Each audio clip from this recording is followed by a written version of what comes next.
آپ صلی اللہ علیہ وآلہ وسلم نے فرمایا کہ 7 طرح کے آدمی ہوں گے جن کو خدا اس دن اپنے سایہ میں جگہ دے گا جس دن اس کے سایہ کے سوا اور کوئی سایہ نہ ہوگا۔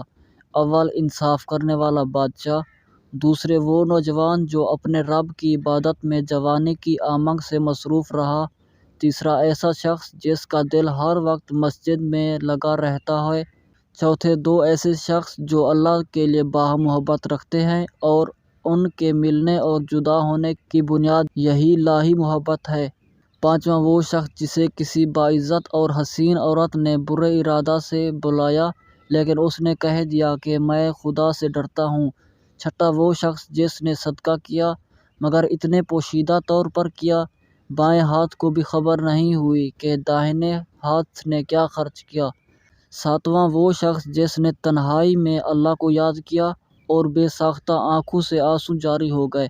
صحیح بخاری حدیث نمبر 660۔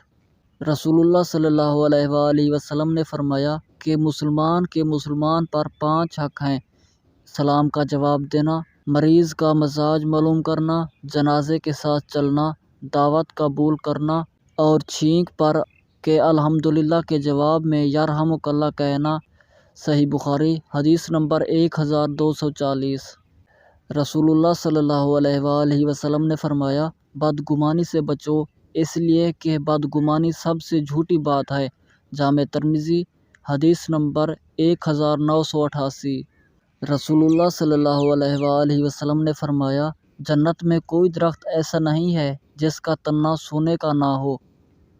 جامع ترمذی حدیث نمبر 2525۔